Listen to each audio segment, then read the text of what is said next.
Hello friends, good evening. আজ আমি গিয়েছিলাম আমাদের এখানে বাড়ির কাছে সৎসঙ্গ মন্দিরে। সৎসঙ্গ মন্দির নিশ্চয় তোমরা সবাই জানো, এটা অনুকূলচন্দ্র ঠাকুরের মন্দির। এখানে আমাদের বাস স্ট্যান্ডের কাছে এই মন্দির রয়েছে, খুব সুন্দর, খুবই সুন্দর।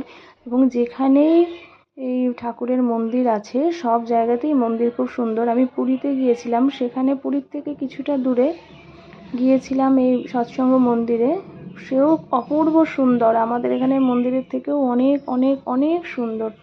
আমাদের এখানে মন্দিরও সুন্দর, কিন্তু সেখানে যেন আরও সুন্দর, আর জায়গাও অনেক বেশি।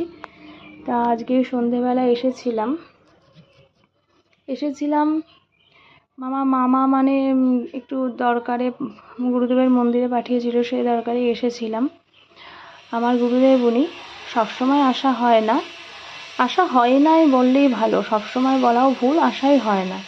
তাই এই উপলক্ষে মামার পাঠানোর দৌলতে এলাম গুরুদেবের মন্দিরে। তাও একদমই প্রার্থনা শেষ হয়ে গেছে, সন্ধ্যা হয়ে গেছে, প্রচণ্ড গরম লাগছে, প্রচণ্ড।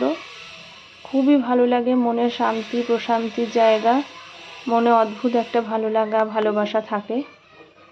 যাই হোক, যারা যারা গুরুদেবের দীক্ষিত সবাইকে জয়গুরু, সবাই গুরুদেবের আশীর্বাদে ভালো থাকুন, এইটুকুই বলা। যাই হোক, এখানে আসার পর আবার প্রসাদ দিল। গুরুদেবকে বেশিরভাগই আমাদের ছানা প্রসাদ দেয়, এখানেও তাই দিল। খুবই ভালো, মন্দিরের লোকেরাও ডেকেই প্রসাদ দিল। খুবই ভালো লাগছিল সন্ধেবেলাটা, কেউই নেই, মন্দির একদম নির্জন, প্রার্থনাও শেষ হয়ে গেছে। তা গুরুদেবের মন্দির খোলা রয়েছে, এইটুকুই।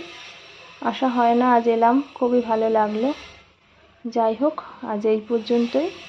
একটা ছোট্ট ভিডিওর মাধ্যমে মন্দিরটা দেখালাম। সবাই ভালো থাকো, মঙ্গলময় ভগবানের কৃপায় সবার ভালো হোক।